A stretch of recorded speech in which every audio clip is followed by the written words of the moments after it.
Hello, magandang umaga. Meron tayong expose naman sa ngayon. Hindi ito hindi lumusot sa, hindi man lang ito pinapabalita ng mga mainstream media. Alam mo sino ang involved sa ngayon? Ang involved sa ngayon, no, ay anak ni Lito Lapid. May flood control project din siya doon sa Luneta kasi siya yung executive, ang ulo ng tinatawag na tourism infrastructure,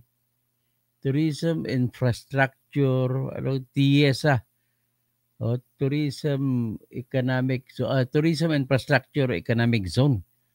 Grabe. Kung anong kurap ang tatay, ganoon din kurap ang anak. Ito si Mark Lapid, anak ni Lito Lapid. So, aking kapwa MSU1, no, si Jed Style TV, watching in Saipan, USA. Construction Boys, MSU IIT graduate. Wow! Kapwa ko MSU1. Happy day there in Saipan. Tapos mga chamoro, mga tao dyan, no? Judge Style TV, nice watching me, your fellow MSU1. Tapos si Pastor Rodi Rabi. Ito yung Lito Lapid, ha? Ano ba yung anak mo, Lito Lapid? Kurap ka na nga. Kurap pa pati anak mo. Anak ng Cheng. Yupaw Gasol, ha? Sa luto, like father, like son. Nakweting. Pastor, ano gagawin natin nito? May flood control din siya sarili, pero ang opisina niya, Tourism Industry Economic Zone. Ano ba yun? Igyan mo spelling ng ibig sabihin ng tourism industry, ng TIESA. Titignan natin anong ibig sabihin ng TIESA. Grabe naman ito. Mapagsamantala talaga ito mga Lapid family. Ay, nako. Mga hindi na sumikat sa pelikula, nagiging ng kanilang pelikula, wala lang nanonood, ay kumana sa mga politika. Tourism Infrastructure and Enterprise Zone Academy. Tourism Infrastructure and Enterprise Zone Economy. Ng wedding. Alam mo anong project niya? Yung Luneta Park ay maggagawa siya na ngayon ng proyekto 200 million worth at may kasama pang flood control. Ang kaniyang Luneta Park diyan, natandaan niyo yan dati na mayroon ng nilabas na diyan na gawa sa panahon ni Isko Moreno. Nagawa ng tourism sa panahon ni Isko, ang ganda-ganda. Tapos hindi lang maintain yun kasi nagka-COVID. Tapos papagawa ng bago. Anak ng Tets. Ay, Lito Lapid, ano ba na naman ito? Okay, pakita ko muna sa inyo yung nagrereklamo. Nais ko ipakita sa inyo yung tourism project nung araw, tapos babaguhin ng wedding. Ito yung pagkakaintindi ko sa reklamo ng mga tao dyan, na mga vendor sa Luneta, kasi pinapalayas sila. So ito po yung nakita nila. So ito po ngayon, ipakita ko muna yung lumang Luneta na bago kailan ito na yung Luneta sa panahon ni Isko Moreno. Kung kailan lang yun, di ba? Ngayon, ipi-play natin, Pakita natin, tingnan muna natin ang magandang Luneta noong araw. Panahon ni Isko Moreno. Yan.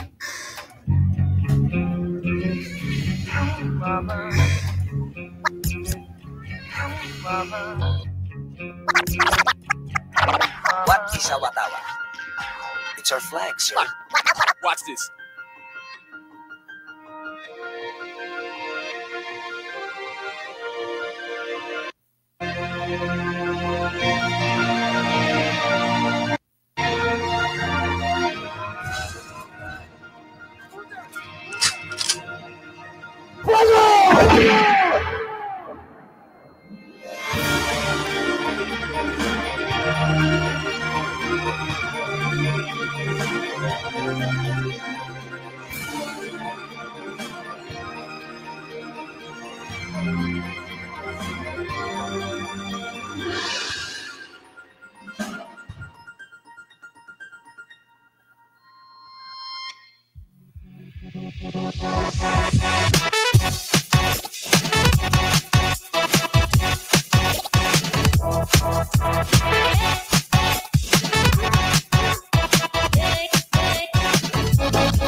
Diba? Yan, oh, ang gaganda na yan, yung araw. Ayun na, ayun!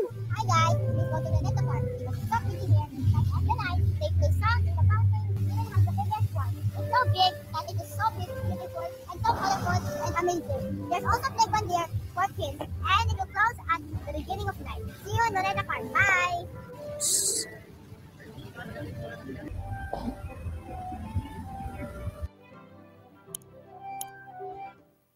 So, yan yung luma, ha? Luma yan.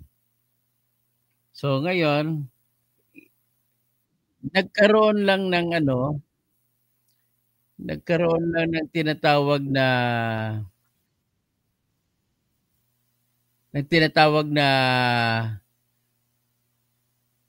COVID at na-shelve at wala na. Nagkasira-sira ata kasi sinara sa publiko. Ngayon ito mga vendor doon na naghanap buhay doon, ay ito, ipapakita natin yung kanyang reklamo, nagpaprotesta, nagkakandak sila po tulungan natin sila kung pwede nyo mapuntan sila, magkakandak po sila ng signature campaign na magrereklamo sila. At nagreklamo na sila bago umalis si Vince Dizon mula sa Department of Transportation kasi gagawin ay mukhang gagawin natin DPWH o hindi natin alam. Pero ang problema po natin ito, may sariling pondo po ang TIESA, Tourism, Infrastructure, and Tourism, Infrastructure, nawala sa isip ko. Tourism, Infrastructure, and Enterprise Zone Authority. Grabe. So ngayon, ang gagawin, may 200 million sila patayo ngayon. At ang budget na binuo nila kasi may sariling pundo ang TIESA. Saan ba kumukuha ng pundo ang TIESA? Ang pundo po ng TIESA ay nanggagaling po sa travel tax na binabayaran. Travel tax, 50% po yan ay ibibigay sa TIESA. At ang collection nila kada taon ay hindi bumababa sa 3 bilyon. 200 million binadget nila sisiw. At marami silang project na binubuo sa buong bansa. Kumikita na naman ng gusto. Another saldiko naman itong anak ni Lito Lapid. Grabe, pasikreto lang talaga, ha? Ang kapital, pananahimik lang. So, tapos basahin ko muna yung bago ko ilabas yung ha? Ang inyong iba, Pastor Rodi Rabi, si Joe Pau Gasol, Salot Doc Toto. Tapos si Jedi Style TV, opo, boss, Chamorro, mga Chamorro, no? Kapo ko Miss Yuan, taga Iligan di Aini. Rodi Rabi, tubuhin, gulpihin at lumpuhin yung mga kurap na lapid. Ito, pakita ko sa inyo ngayon yung mga nagpo-protesta dyan na mga market vendors. Hindi naman market vendors, yung mga nagtitinda ng mga kakanin, nagtitinda ng mga mangga dyan, nagtitinda ng mga kakainin na yung mga ibang na mga mumurahing kakainin. Dyan sila, ito po sila nagrereklamo. Ipapakita natin. Ay, ito po ang pangalan to si Ruth Remigio. Sa atin ang papel, galing po sa TIESA. Kukumpirmahin po natin ang totoo. 200 million po. Gusto po, nakakatindig balahibo. 200 million po ang budget at ito po ay gagawing playground. Dahil ang ayos-ayos po, yung playground po doon sa kabila, sa may park. Nandun po kasi dati ang playground. Giniba po nila kasama po ng mapa ng Pilipinas Kita na mo, dapat po giniba sana nila. historical na po yun. 50 years na po yata yun mahigit. Ito po 200 million ang tabayanan po natin to hanggat maaga pa. Ito po, gagawing playground, 200 million. Parang programa na rin po to ng flood control. Ganun po dito, nakakakuha sila ng mabilis, ng walang kahirap-hirap, nakakakuha po sila ng pondo ng gobyerno. 200 million po, kung totoo po to. Diba? 200 million po para sa isang playground. Ang kagandahan pa nila sa ginagawa ni Mark Tadeo Lapid ay hindi nadadaan sa General Appropriations Act. Hindi na matinding debate. Sila lang sa board nila mag-uusap. Kickback-kickbackan na lang sila. Ilan sila? 5 lang magkakausap-usap. Magbigayan, tapos ibibigay sa contractor. Ng sets naman ito mga ito. Oh. Ay sus. Paano ba ito? O sige, pagpatuloy mo, Madam Ruth. 200 million po ang pinag-uusapan dito. Diba? Ito po sa CHESA. May nagpadala po sa akin ng papel. Kumpirmahin po natin lahat to. Sama-sama po tayo. 200 million to. Ipapagawang playground to. Grabe naman kayo. Kami mga nagbabayad ng tax. Kawawa naman kami rito sa Rizal Park. 200 million po. May nagpadala sa akin. Galing sa CHESA na papeles. O itong mga security guard. O i-video mo naman. O masyado kayo. Nakasunod kagad kayo sa... May nagpagandang loob po, nagpadala sa atin ng papel, galing po sa CHESA. Kukumpirmahin po natin ang totoo. So, sa atin yan, titingnan natin ang ibang ano. So itong ano naman natin ngayon, ipapalabas. Mga ibang video ni Madam Ruth Remigio.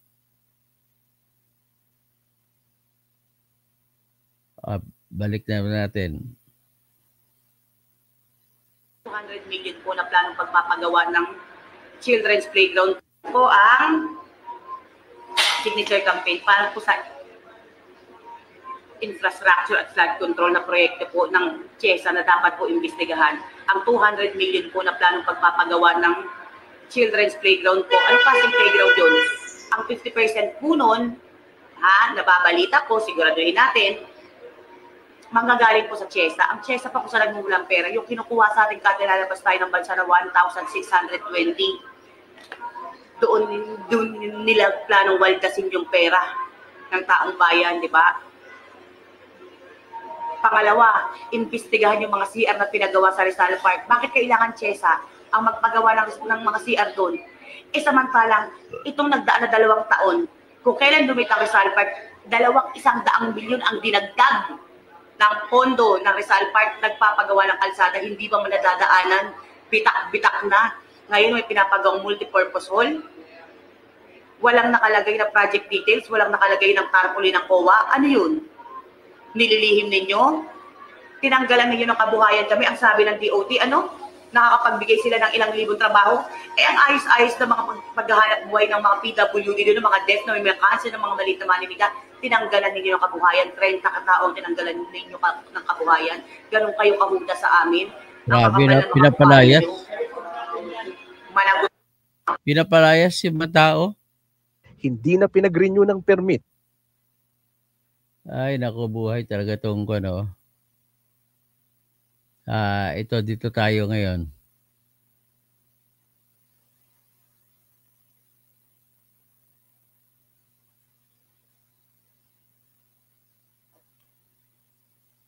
Punta tayo sa website, sa Facebook page ni Ma'am Ruth Remigio.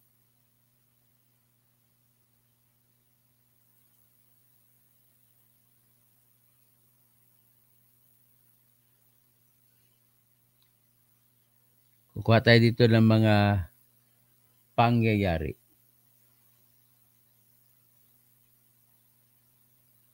Ito po sila sa signature gathering. Titingnan natin sa signature gathering nila. Ito nagsasalita siya.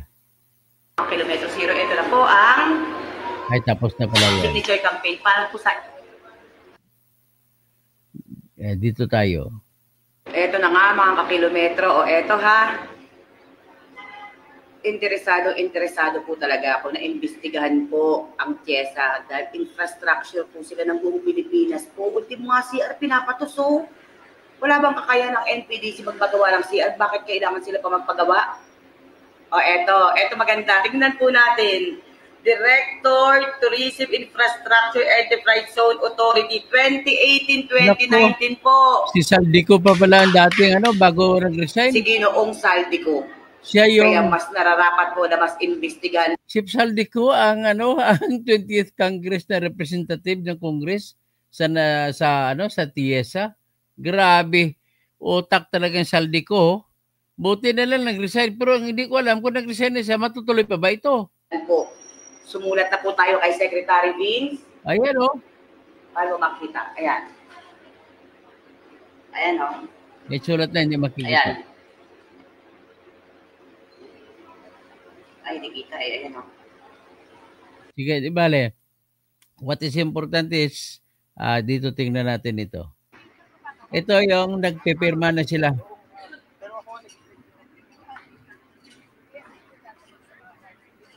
Naku, si Saldico pa pala ang utak dito. Yan, pagpipirma nila yan. Yung iba naman, tingnan natin ito. Ito, nagsisimula natin gigibain, no? Oo. Rizal Park. Diba? Kuya, ano yung pinapagawa? Nagdidemolish na sila. Ano yan, kuya? Multipurpose ba to? Multipurpose? Ito po. Isa to sa mga dahilan ng mga nakaw na pondo.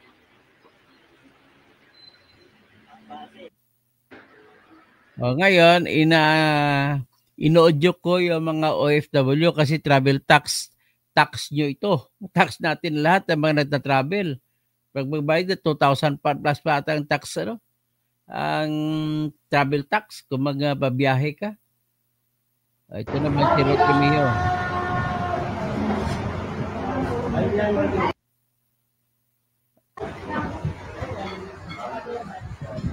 Anyway, kumakain na siya dyan.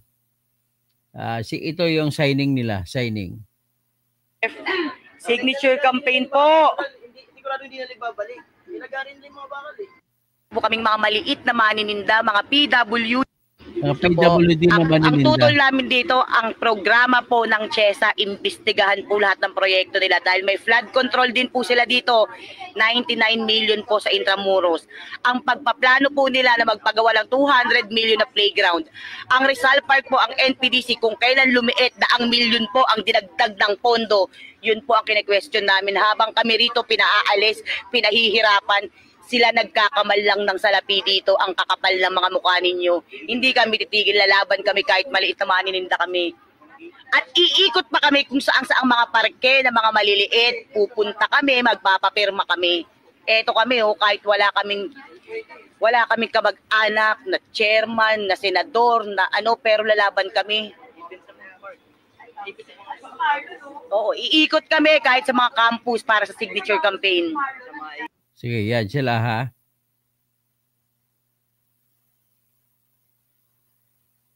Sino pa itong nila, rally nila. Ang ilan po sa amin ay may cancer. Dahil lang po sa nagpuna namin, magpapagawa po ang Rizal Park, ang Department of Tourism, ng halagang 200 milyon na playground. Putang ina, tax na naman natin yan! Alam natin playground yan! 200 milyon! Ipapagawa niyo kahit ang playground! Kada taon, kung kailan lumit ang Rizal Park, lumulobo ng 100 milyon, daan-daan mga empleyado rito sa Rizal Park. Tapos po, 300 hanggang 400 milyon ang pondo niya kada taon. Wala dito ang bulaklak dito! Dugyot ang luneta!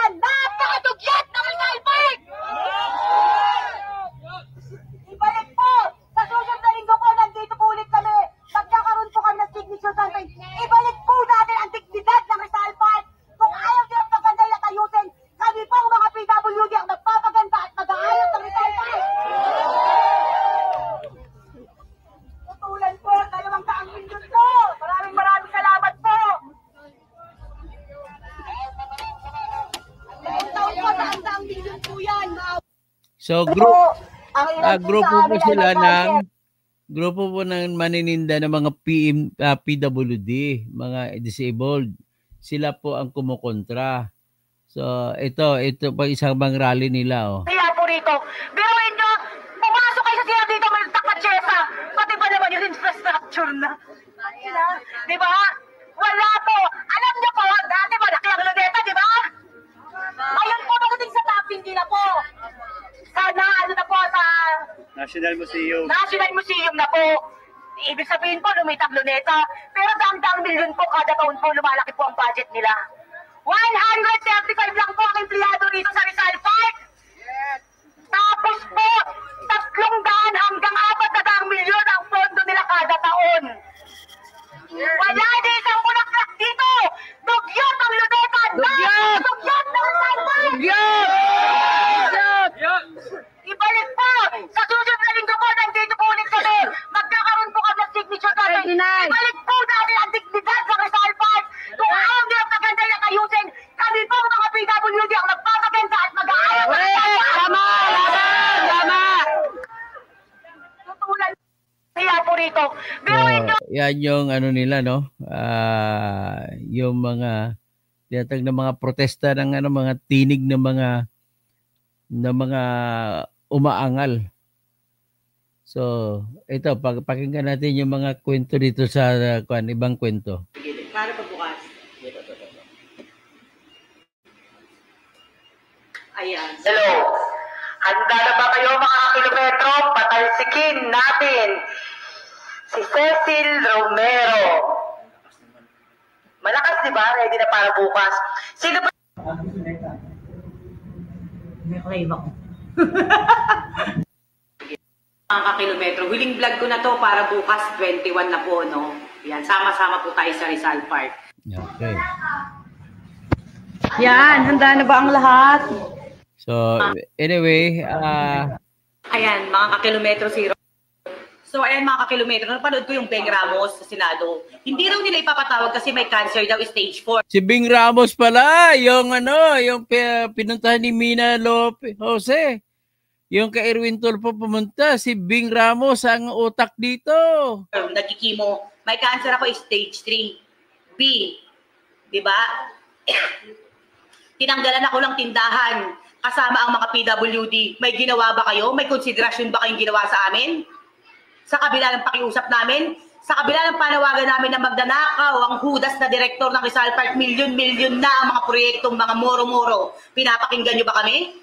Tapos eto, may cancer bagman, tagadala ng pera sa Senado. May cancer bagman, ha? Hindi ninyo ipapatawag dahil may cancer lang. Eh malamang yan, sa dami ng pera niya, naka-private pa yan.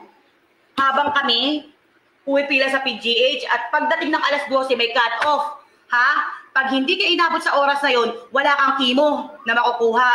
Pero ninanakaw ninyo ang tax namin kaya ganun kahirap ang proseso. Kaya walang gamot, hindi kumpleto. Ang kakapal ng mukha ninyo, tapos hindi ninyo ipapatawag. Kaya sarap pala magka-cancer. Oh. So okay lang yun ha. Kasama ko mga PWD, susunugin ko doon. Yung opisina ng hayop na direktor. Hindi nyo kami kukulong. Hindi nyo kayo papatawag sa Senado. Hindi nyo kayo papatawag sa Congress.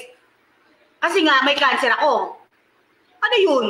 Diba, 3 araw lang ang chemo, malakas ka na ulit, ipatawag nyo yan. Pera ng taong bayan yan, vendor kami, wala kami ambag sa gobyerno, wala kaming tax. Oy, kada pamili namin sa Pure Gold, value-added tax. Ang kakapal na mga mukha ninyo, balik nyo ang pera ng bayan.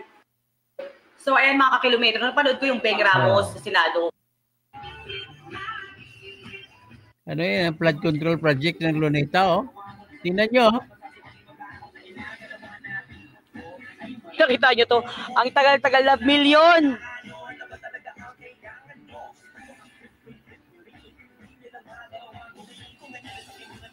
Alam nyo, ito, dati to. Malaya dito nakaupo ang mga namamasyal, ang mga park goers. Ngayon po, tinatabunan. Pero, bili naman sila ng bili ng damo ko, no? Para lang masabi. Magkano kayang ninanakaw yun sa mga halaman? Daig pa nito ang gulayan. Diyos ko, bukas papasukin ko lahat ng mga garden dito. Chinese garden, Japanese garden. Makikita nyo po kung gaano kadugyot. Parang gulayan. Dito sa COA.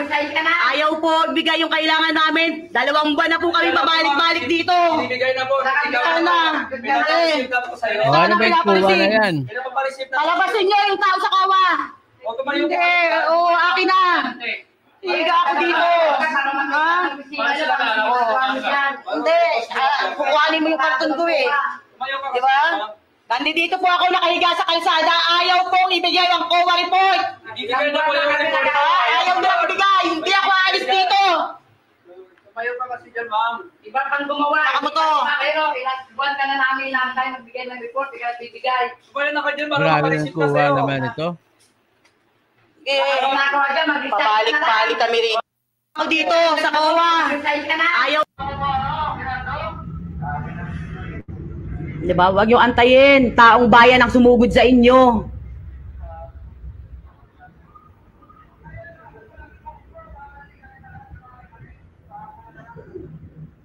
So anyway, Diba? Ito.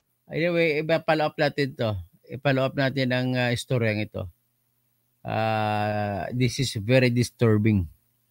At tulungan nyo kami rito. Ipapasa-pasa ito para may makaalam sa ating mga expose ngayon. Konti lang, madaling araw na lang kasi, kaya ako konti lang nanonood ngayon. Pero tulungan nyo ako, ipaalam to sa lahat-lahat ng mga Pilipino. Katuto, bigyan na natin ito ng pansin ang Department of Agriculture, BAI. Okay, ano bang merong issue sa pakibigyan mo ko ng hint kung anong issue roon sa Department of Agriculture? Sa Helen Baguio, good morning po. Aga ng live nyo po. Opo. Actually, hindi pa ako nakatulog dahil lang dito nakita ko.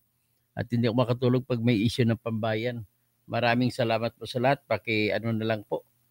Paki-strike, paki-ano na lang. Kasi pag umabot na to 10 million na subscribers, ay pwede na kung may chance na akong manalo ng pagka-presidente. That's the only time na magkaroon ng pagbabagong Pilipinas. Magandang umaga po.